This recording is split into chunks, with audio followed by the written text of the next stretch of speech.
So hello everyone and welcome to the new lecture of FRB 2.0 जिसमें कि हम biology का अगला चैप्टर करने वाले हैं दैट इज़ टिश्यू यानी कि ऊतक। टिश्यू यानी ऊतक दो टाइप के होते हैं, प्लांट टिश्यू यानी पादप ऊतक और एनिमल टिश्यू यानी कि जंतु ऊतक, जिसमें कि आज हम इस पर्टिकुलर लेक्चर में प्लांट टिश्यूज़ को कवर करने वाले हैं। सबसे पहले टिश्यूज़ होते क्या हैं, तो these are group of similar cells combined together to perform a specific function to perform a tissue. यानी कि जहाँ पर सिमिलर तरह के जो सेल्स हैं वो आपस में ग्रुपिंग कर लेते हैं सो दैट वो एक सिमिलर तरह का फंक्शन परफॉर्म करने लगें, उसे हम टिश्यू बोलते हैं। स्टडी ऑफ सेल को हम बोलते हैं साइटोलॉजी, वहीं स्टडी ऑफ टिश्यू को क्या बोलते हैं, तो स्टडी ऑफ टिश्यू को बोलते हैं हिस्टोलॉजी। कल के लेक्चर में एक बस करेक्शन करेंगे सेल वाले में, and that is who coin the term protoplasm. Protoplasm जो टर्म है इसको कॉइन किया था पुरकिंजे ने, ठीक है, पुरकिंजे ने। मैंने गलती से उसमें न्यूक्लियोप्लाज्म बता दिया था। प्रोटोप्लाज्म और न्यूक्लियोप्लाज्म में अंतर क्या होता है, तो यहाँ पर जैसे कि आपका ये पूरा आपको पता है सेल मेम्ब्रेन है और बीच में भरा हुआ है क्या, ये है जेली लाइक मैट्रिक्स जिसको बोलते हैं साइटोप्लाज्म, जिसका कि एक्वस ग्राउंड सब्सटेंस साइटोसोल है। अब ये पूरा अगर ये आपका साइटोप्लाज्म हो गया, इसके अंदर जो भरा है वो न्यूक्लियोप्लाज्म है, न्यूक्लियस के अंदर पूरा साइटोप्लाज्म और पूरे न्यूक्लियस को अगर मैं कंबाइन कर दूं तो उसी को प्रोटोप्लाज्म बोलते हैं, जिसको कि टर्म कॉइन किया गया था पुरकिंजे के द्वारा। Okay, study of tissue histology बोलते हैं। अब प्लांट टिश्यूज़ को दो टाइप में बांटते हैं, दो कैटेगरीज में बांटते हैं, एक तो मेरिस्टेमेटिक टिश्यू यानी विभज्योतक ऊतक और एक परमानेंट टिश्यू। तो दो टाइप्स में इनको क्लासीफाई किया जाता है, मेरिस्टेमेटिक और परमानेंट। सबसे पहले देखेंगे मेरिस्टेमेटिक टिश्यू, ठीक है। मेरिस्टेमेटिक टिश्यू, इधर आ जाओ भाई, इधर आ जाओ, ठीक है। तो मेरिस्टेमेटिक टिश्यूज़ क्या होते हैं, तो ये आपको ग्रोइंग रीजन्स ऑफ प्लांट में देखने को मिलेंगे। इसी वजह से जो यहाँ पर सेल्स हैं वो बहुत रैपिडली डिवाइड हो रही होती हैं। क्यों? क्योंकि ग्रोथ बिना सेल डिवीजन के पॉसिबल ही नहीं है। कल हमने पढ़ा था सेल डिवीजन दो तरह का होता है, अगर आपको याद हो, माइटोसिस और एक मायोसिस पढ़ा था, याद है आपको? तो माइटोसिस कहाँ हो रहा था? माइटोसिस हो रहा था जो आपकी ऑटोसोमल सेल थी, यानी कि जो सेक्स सेल नहीं थी, जो जर्म सेल्स नहीं थी, और मायोसिस वहाँ हो रहा था जहाँ जर्म सेल्स थी, है ना। तो माइटोसिस में एक पेरेंट सेल दो डॉटर सेल बना रहा था और ये डाइप्लॉइड नेचर की थी। मायोसिस में एक जो पेरेंट सेल है वो चार डॉटर सेल बना रहा था और वो हैप्लॉइड नेचर की थी। देन माइटोसिस में जब रैपिड सेल डिवीजन हो जाता है, जब अनकंट्रोल्ड सेल डिवीजन हो जाता है माइटोसिस में, तो कैंसर जैसी घातक बीमारी देखने को मिलती है। वहीं पे अगर मायोसिस यहाँ पर भयंकर डिवीजन हो जाता है, अनकंट्रोल्ड सेल डिवीजन हो जाता है, तो कुछ ना कुछ हमें जेनेटिक डिफेक्ट्स देखने को मिलते हैं, क्योंकि ऑब्वियस बात है meiosis is involve with the germ cells. Germ cells मतलब कि जो रिप्रोडक्टिव सेल्स होती हैं उनसे, और जो आपकी माइटोसिस होती है वो सोमैटिक सेल से एसोसिएटेड होती है, जिसका सेक्स से कोई लेना देना नहीं होता, रिप्रोडक्शन से कोई लेना देना नहीं होता है। ओके, मेरिस्टेमेटिक टिश्यू की अगर बात करें तो यहाँ पर इंटरसेल्युलर स्पेस देखने को मिलेगी, वैक्यूल्स यहाँ पर एब्सेंट होते हैं। आपको ऐसे इमेजिन करना है कि क्योंकि इनको डिवाइड करना है तो इनके पास बड़े बड़े, क्योंकि हमने पढ़ा था पिछले लेक्चर में सेल वाले में कि जो प्लांट सेल होती है उसमें एक बहुत बड़ा सेंट्रल लार्ज वैक्यूल होता है जो 50 to 90% सेल का वॉल्यूम ऑक्यूपाई करके रखता है, उसको हम बोलते हैं वैक्यूल, रिक्तिकाएं हिंदी में, जो सेल को रिजिडिटी और टर्जिडिटी प्रोवाइड करने का काम करते हैं। एनिमल सेल में क्या होते तो हैं लेकिन बहुत ही छोटा स्पेस ऑक्यूपाई करके रखते हैं और वो टेम्परेरी नेचर के होते हैं। यहाँ पर प्लांट सेल में अगर बात करेंगे तो वैक्यूल्स परमानेंट नेचर के होते हैं, ऐसा नहीं कि एनिमल में एब्सेंट होते हैं, उसमें भी होते हैं। देन एक्टिव सेल होते हैं, ये परफॉर्म सेल डिवीजन परफॉर्म करते रहते हैं। अभी हमने देखा प्रोमिनेंट न्यूक्लाई, अच्छा खासा बड़ा न्यूक्लियस देखने को मिलेगा, और साइटोप्लाज्म इनका डेंस होता है क्योंकि जो एक्वस ग्राउंड सब्सटेंस होता है साइटोसोल वो बहुत डेंस होता है। सेल वॉल जो होती है वो सेल्यूलोज की बनी होती है, एज सिंपल एज दैट ना। अब ये जो मेरिस्टेमेटिक टिश्यू हैं दैट इज विभज्योतक ऊतक, विभज्योतक क्योंकि ये विभाजित हो रहे हैं, डिवाइड हो रहे हैं। अब इनको तीन टाइप्स में बांटते हैं फर्दर हम, एपिकल, इंटरकैलरी और लेटरल।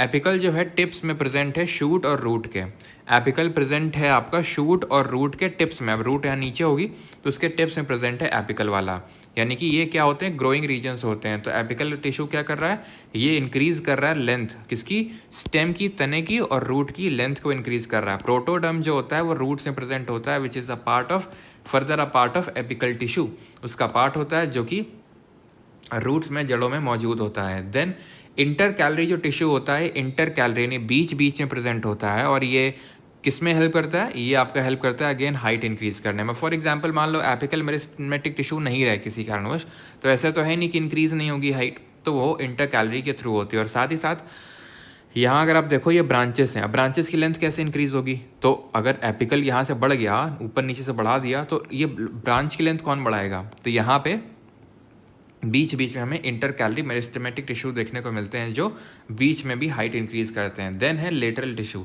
जैसे हम ह्यूमंस की ना सिर्फ हाइट इंक्रीज करती है, हम सिर्फ ऐसे नहीं बढ़ते हैं बल्कि ऐसे भी बढ़ते हैं कि नहीं बढ़ते हैं, यानी जब एक बार ऐसे हमारी हाइट बढ़ना बंद हो जाती है ऑलमोस्ट, तो फिर हम इधर की ओर ज़्यादा फैलने लगते हैं, ठीक है। तो उसी तरह हमारे लेटरल टिश्यू है, लेकिन ऐसा नहीं कि जब ऐसे फैल रहे होते तो ऐसे नहीं फैल रहे होते हैं, बट इधर की ग्रोथ ज़्यादा हो रही होती है। तो लेटरल मेरिस्टेमेटिक टिश्यू कहाँ पर प्रेजेंट होते हैं? साइड में प्रेजेंट होते हैं। गर्थ ऑफ स्टेम बोलते हैं इसको। गर्थ का मतलब होता है साइड में, जो इसकी क्या इंक्रीज करेंगे, जो इसकी विड्थ को इंक्रीज करेंगे। एपिकल क्या कर रहा है? हाइट को इंक्रीज कर रहा है। इंटर कैलरी क्या कर रहा है? अगेन हाइट को इंक्रीज कर रहा है।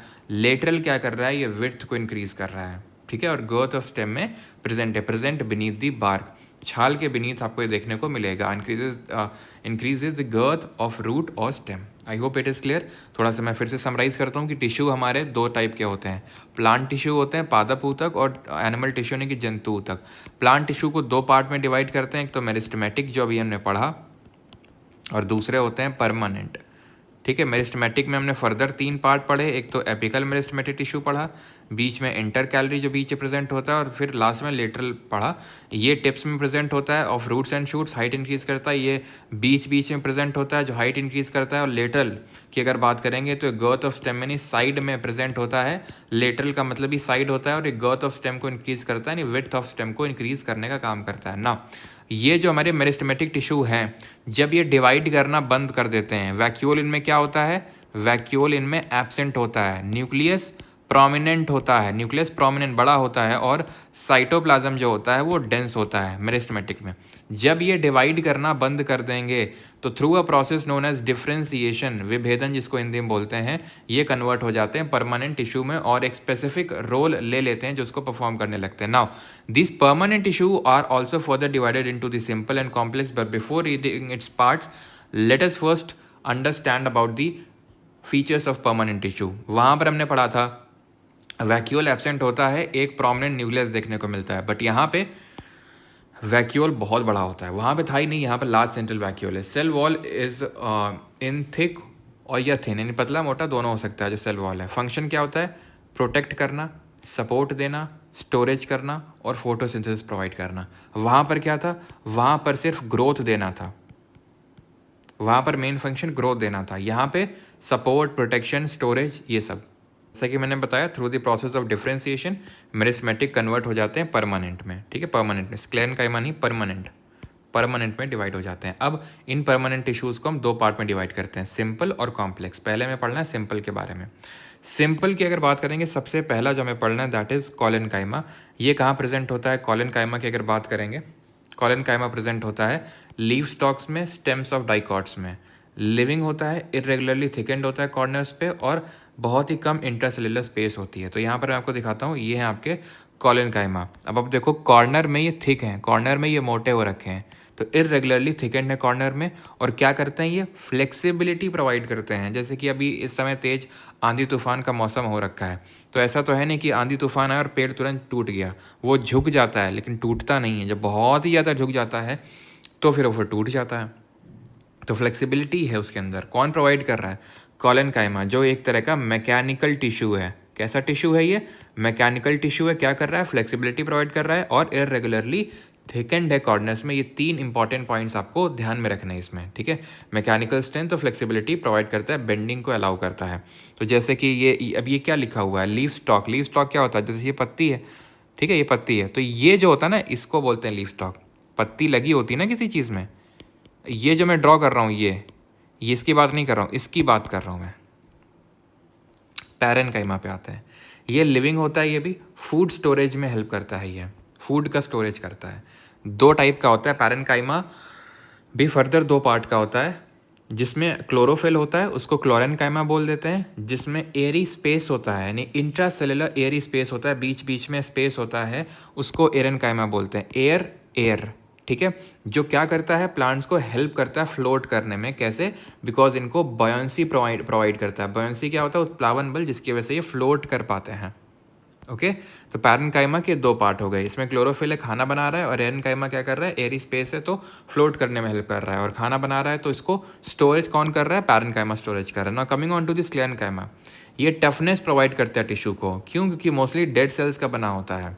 Dead cells present in outer parts, जो आपके लिखा नहीं हुआ है यहाँ पे, ठीक है, ध्यान रखना यहाँ पर आपको लिग्निफाइड वॉल्स देखने को मिलती हैं, ठीक है, लिग्निफाइड वॉल्स देखने को मिलती हैं। लिग्निफाइड, लिग्निन बहुत रिलीज़ होता है, लिग्निन इतना रिलीज़ होता है कि जो इनका आउटर कवरिंग है वो बहुत हार्ड हो जाता है। अगर मैं बात करूं जैसे कि जो हार्डनेस ऑफ सीड होती है, जो सीड्स और नट्स होते हैं वॉलनट वगैरह, उनका जो आउटर कवरिंग होता है, जो खोल होती है उनके, जैसे कि for example husk of coconut is one of the best example covered under the sclerenchyma tissue.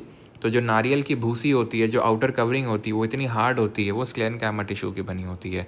Further दो पार्ट के होते हैं, स्क्लेराइड और fibre. Fibre transport of water and food में हेल्प करता है और ये हार्डनेस प्रोवाइड करता है, sclereid, okay, which is a part of sclerenchyma tissue. अब हम प्रोटेक्टिव टिश्यू पहले देख लेते हैं, उसके बाद आते हैं कॉम्प्लेक्स टिश्यू पे, ओके। तो प्रोटेक्टिव टिश्यू दो टाइप के होते हैं जो प्रोटेक्ट कर रहे हैं। अब जैसे कि हमें प्रोटेक्ट कौन करता है, तो बॉडी गार्ड प्रोटेक्ट करता है, बॉडी गार्ड घर के बाहर होता है। उसी तरह से जो आउटर कवरिंग होती है ना, आउटर कवरिंग, आउटर जो कवरिंग होती है जिन सेल्स की बनी होती है उनको हम प्रोटेक्टिव टिश्यू बोलते हैं, जिन टिश्यू की बनी होती है। ये दो तरह का होता है, एपिडर्मिस और cork. Epidermis is the outer most layer of plant parts. पूरे जो प्लांट के पार्ट हैं उसमें जैसे हमारी आउटर कवरिंग क्या है, त्वचा है, स्किन है यानी खाल है जो हमारे पूरे सर को, पूरे शरीर को ढक रखी है, उसी तरह पेड़ की खाल होती है epidermis. Plants of dry habitats have thicker epidermis. जो ड्राई हैबिटेट्स में अगर आप चले जाओगे डेजर्ट्स वगैरह में, और डेजर्ट में आपको किस तरह के लैंडफॉर्म्स देखने को मिलते हैं, ज़रा कमेंट करके आप बताएंगे, जल्दी बताओ कमेंट करके। अभी वीडियो पॉज करो, बताओ, लिख दिया। एओलियन लैंडफॉर्म्स देखने को मिलते हैं। एओलियन लैंडफॉर्म्स यानी जो विंड के जैसे बनते हैं। डेजर्ट में विंड, हाँ, क्योंकि विंड बहुत स्पीड से चलती है वहाँ पर, तो वहाँ पर इरोजनल, डिपोजिशनल। इरोजनल में कौन आ जाएंगे, तो यहाँ पर मशरूम रॉक्स आ जाएंगी, ज्यूगन आ जाएंगे, ठीक है, और आपके पेडी प्लेन आ जाएंगे, ये सब इरोजनल हैं। देन वही डिपोजिशनल में आ जाएंगे लोएस, ठीक है, जो सैंड डिपॉजिट हो जाता है, जो एक तरह का सैंड ड्यून है। बर्खन्स आ जाएंगे, सीफ आ जाएंगे, ये सब होते हैं हमारे। ट्रांसवर्स ड्यून्स आ जाएंगे, पैराबोलिक ड्यून्स आ जाएंगे। तो ड्यून जितने भी तरह के होते हैं दे आर डिपोजिशनल। खैर, तो डेजर्ट के जो प्लांट होते हैं वहाँ पर पानी की कमी होती है, तो वो क्या करते हैं, वाटर लॉस को अवॉइड करते हैं। वाटर लॉस होता है, पानी जो लूज़ होता है वो होता है किसकी वजह से, दो तरीक़ों से होता है। आई थिंक मैंने पता नहीं, अभी नहीं बताओगे, ठीक है। ट्रांसपीरेशन नहीं बताया, ज्योग्राफी में आई थिंक मैंने पता नहीं, ऐसा लग रहा है बताया। ट्रांसपीरेशन और गटेशन, फैटमैन में दिया होगा इसी चैप्टर में ही। ट्रांसपीरेशन यानी वास्पोर्जन, जिसके तहत ट्रांसपीरेशन में क्या होता है, ट्रांसपीरेशन में सर ये होता है कि दिन के समय यानी कि during the day time water loss होता है। दोनों में कॉमन चीज़ ये है कि दोनों में वाटर लॉस होता है, बस किस तरह से होता है वो फॉर्म थोड़ा सा चेंज है। जैसे फॉर एग्जांपल ट्रांसपीरेशन में ये वेपर्स के फॉर्म में होता है, लेकिन गटेशन में ये ड्रॉपलेट्स के फॉर्म में होता है। बूंद बूंद के, जैसे आप देखोगे कि जैसे ओस की बूंदें होती हैं वैसे डे टाइम में होता है या नाइट के टाइम पे होता है। ये मेनली होता है, not only but mainly stomata के थ्रू, ठीक है। और गटेशन जो होता है ये मेनली होता है आपके हाइडाथोर्स के थ्रू। हाइडाथोर्स कहाँ प्रेजेंट होते हैं, ये साइड ऑफ लीव्स में होते हैं। जैसे ये पत्ती है, ठीक है, तो पत्ती के जो किनारे, ओके, एक चीज़ मैं बताना भूल गया आपको, यहाँ पे जो स्क्लेरेनकाइमा टिश्यू है ना, तो इसका ये लोकेशन कहाँ पे, तो जो पत्ती होती है इस तरह से, तो पत्ती की जो ये वेन्स होती हैं, ये वेन्स होती हैं, इनमें आपके स्क्लेरेनकाइमा टिश्यू ही देखने को मिलते हैं। थोड़ा सा ध्यान रखिएगा आप, ओके। तो ये चीज़ हो गया। तो हाइडाथोर्स आपको ये एकदम किनारों पे देखने को मिलेंगे, तो ये चीज़ क्लियर है। स्टोमेटा कहाँ देखने को मिलते हैं, जो भी पत्ती होती है उसके बॉटम साइड में देखने को मिलता है स्टोमेटा। स्टोमेटा जो होता है वो इस तरह से किडनी शेप्ड गार्ड सेल्स होती हैं, वो गार्ड करता है। अगेन रिपीट, ये किडनी शेप की गार्ड सेल्स होती हैं जो स्टोमेटा को क्या करती हैं, गार्ड करती हैं। स्टोमेटा क्या है, ये ओपनिंग है जहाँ से एक्सचेंज ऑफ गैस भी हो रहा है, जहाँ से गैसों का एक्सचेंज भी हो रहा है। जब ये होते हैं क्या, जब ये सूखा होता है, ड्राई मौसम होता है, तो ये खुला नहीं, इसको खुला नहीं होना चाहिए, नहीं तो पानी निकल जाएगा। वैसे भी सूखा है और खुला हुआ तो निकल जाएगा, तो ये बंद हो जाते हैं। जो किडनी शेप्ड गार्ड सेल्स है ना, ये बंद हो जाते हैं, गीले होने पे खुल जाते हैं, सो दैट वाटर लॉस हो सके। क्लियर है, तो ये चीज़ है। तो यहाँ पर हम एपिडर्मिस में थे, क्लियर है चीज़। तो क्यूटिन क्या है, क्यूटिन वैक्सीन मटेरियल है जो वाटर रेजिस्टेंट है। Layer of cutin is called as cuticle. Cutin water waxy material है जो रिलीज होते होते उसकी लेयर बन जाती है क्यूटिकल, जो वाटर लॉस को अवॉइड करने में हेल्प करती है। साथ ही साथ इंजरी और फंगस के इन्वेजन से प्रोटेक्ट भी करने का काम करता है ये, ठीक है। एपिडर्मिस जो क्यूटिकल है, sorry. Epidermal cells of roots form long hair like structures which increase absorption मतलब which increase the surface area for water absorption. कुछ जो हमारे जड़ें होती हैं, रूट्स होती हैं, तो उसमें भी जो एपिडर्मिस होता है वो बहुत हेयर लाइक स्ट्रक्चर्स निकाल के रखता है। वो हेयर लाइक स्ट्रक्चर क्यों निकाल के रखता है? सो दैट सरफेस एरिया यानी पृष्ठीय क्षेत्रफल बढ़ सके वाटर एब्जॉर्प्शन के लिए। क्योंकि अगर ऐसा ही रहेगा, अब सोचो अगर इस तरह से हेयर लाइक स्ट्रक्चर आ गए तो सरफेस एरिया इंक्रीज हो जाता है वाटर एब्जॉर्प्शन के लिए। कॉर्क डेड सेल का बना होता है, मेच्योर रूट्स और शूट्स में देखने को मिलता है। और वॉल्स हैव स्यूबरेन, वहाँ पर क्यूटिकल था, यहाँ पर स्यूबरेन है, which makes them impervious to gases, gases कभी एक्सचेंज नहीं हो पाता है। तो कॉर्क जो है मेनली डेड सेल का बना हुआ है।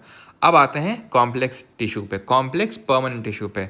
Late us again recall, we started with the tissue classified into two parts, plant and animal, पादप और जंतु। देन फर्दर, एनिमल तो पढ़ नहीं रहे हैं, प्लांट पढ़ रहे हैं। मेरिस्टेमेटिक यानी विभज्योतक ऊतक एंड परमानेंट टिश्यू यानी कि स्थायी ऊतक। Meristematic 3 part, apical, intercalary and lateral. Okay, height increase कर रहा है, हाइट इंक्रीज कर रहा है, विड्थ इंक्रीज कर रहा है, गर्थ ऑफ स्टेम में प्रेजेंट है। Through the process of differentiation it gets converted to the permanent tissue. Permanent 2 तरह का है, simple permanent and complex permanent. हमने सिंपल परमानेंट पढ़ा अभी, ठीक है। तो सिंपल परमानेंट में हमने क्या पढ़ा? हमने पढ़ा कि पैरेनकाइमा फूड का स्टोरेज कर रहा है, उसके पार्ट है क्लोरेनकाइमा और एरेनकाइमा। एरेनकाइमा फ्लोट करने में हेल्प कर रहा है। देन हमने क्या पढ़ा? कॉलन, कोलगेट की तरह फ्लेक्सिबल है। कॉलेनकाइमा क्या कर रहा है? फ्लेक्सिबिलिटी प्रोवाइड कर रहा है। कहाँ प्रेजेंट है? ये आपको इरेगुलरली थिकेंड है कॉर्नर्स में ये। और जो लीफ का जो वो होता है, यानी कि जो इस तरह का जो तना होता है, ठीक है, वहाँ पर प्रेजेंट होता है। और अगर बात करें तीसरा हमने जो पढ़ा, दैट वाज स्क्लेरेनकाइमा, जो रिजिडिटी और टफनेस प्रोवाइड कर रहा है, मेनली डेड सेल्स का बना होता है। लिग्निफाइड वॉल्स होती हैं। हस्क ऑफ कोकोनट और जो नट्स की जो कवरिंग होती है स्क्लेरेनकाइमा टिश्यू की बनी होती है। देन हमने पढ़ा प्रोटेक्टिव टिश्यू के बारे में, जो जिसको कि हम सिंपल परमानेंट टाइप में रख सकते हैं। प्रोटेक्टिव 2 तरह के होते हैं, एक एपिडर्मिस होता है और एक कॉर्क होता है। ये पूरी एक तरह से आउटर लेयर होती है। एपिडर्मिस ऑफ रूट्स जो होती हैं वो सरफेस एरिया इंक्रीज करने के लिए हेयर लाइक स्ट्रक्चर्स बना लेते हैं, और जो कॉर्क होता है वो डेड सेल का बना हुआ होता है एंड ये गैसियस एक्सचेंज को भी रोकता है। तो ये हमने पढ़ा। अब आ जाते हैं कॉम्प्लेक्स। कॉम्प्लेक्स बड़ा सिंपल है, 2 टाइप्स ही है इसके, जाइलम और फ्लोएम। जाइलम जल का ट्रांसपोर्ट करता है, फ्लोएम फल का ट्रांसपोर्ट करता है, यानी फूड का। जाइलम 1 वे कंडक्शन करता है, क्योंकि पानी का जो कंडक्शन है वो नीचे से ऊपर ही हो सकता है। क्योंकि अब जैसे ऐसा तो नहीं पानी बरस रहा है, पत्तियों में पड़ा हुआ है, पत्तियों ने सोख लिया, ऐसा तो होता नहीं। पानी रूट्स के थ्रू आता है, रूट्स एब्जॉर्ब करती हैं, तो ऑब्वियस से बात है नीचे से ऊपर की ओर ही चढ़ेगा पानी। फ्लोएम खाना जो होता है वो जहाँ वहाँ बनता है जहाँ पर आपका क्लोरोफिल होता है, क्योंकि वहीं पे आपका फोटोसिंथेसिस होगा, प्रकाश संश्लेषण होगा। तो ग्रीन पार्ट जो भी है प्लांट का, वो ऊपर भी हो सकता है, वो नीचे भी हो सकता है। तो ऊपर से नीचे, नीचे से ऊपर, ये 2 वे कंडक्शन होता है फ्लोएम। जाइलम के टाइप्स की अगर बात करेंगे, और ये 1 वे होता है, और ये टाइप्स की बात करेंगे जाइलम की, xylem parenchyma, tracheids, vessel, xylem fibres. Remember xylem parenchyma is living, all are dead. इसके जो टाइप्स हैं, sieve tubes, companion cell, phloem parenchyma और phloem fibres. All are living except phloem fibre. इससे आपको पता है क्या सीख मिली? मैं आपको बताता हूँ, ध्यान से सुनिएगा। पैरेनकाइमा फूड का स्टोरेज करता है, जाइलम पैरेनकाइमा ना, ये आपका वाटर मिनरल के कंडक्शन में नहीं होगा। भले जाइलम वाटर कंडक्शन में हेल्प करता है, लेकिन जाइलम पैरेनकाइमा है ये फूड स्टोरेज में हेल्प करेगा। जिसमें भी फाइबर लिखा होगा ना, वो आपका टफनेस प्रोवाइड करता है, सपोर्ट प्रोवाइड करता है। और पैरेनकाइमा हमेशा लिविंग होगा और फाइबर हमेशा डेड होगा। है लिविंग यहाँ पर, बाकी सब डेड है, ये है लिविंग, ये है लिविंग, और फाइबर हमेशा डेड होगा। देख रहे हो, पैरेनकाइमा है, लिविंग है, फाइबर डेड है, फाइबर डेड है। तो ये रटना है, पैरेनकाइमा हमेशा लिविंग होगा, फाइबर डेड होता है, पैरेनकाइमा स्टोरेज करता है, फाइबर सपोर्ट प्रोवाइड करता है। तो जाइलम में all are dead except xylem parenchyma, phloem में all are living except phloem fibres. ये आपको याद रखना है। खत्म हो गया आपका ये चैप्टर, ये आपका हिंदी में माइंड मैप। एंड अब आपको क्या करना है? अब आपको सीधा जाना, आपको क्या करना है, ठीक है। लिटिल बॉय में लेवल 1 और लेवल 2 के, लेवल 1 के तो कम क्वेश्चन है, लेवल 2 के अच्छे खासे दोनों क्वेश्चंस लगाने हैं, दोनों लेवल के, और कमेंट में अपना स्कोर बताना है। राइट, थैंक यू, धन्यवाद।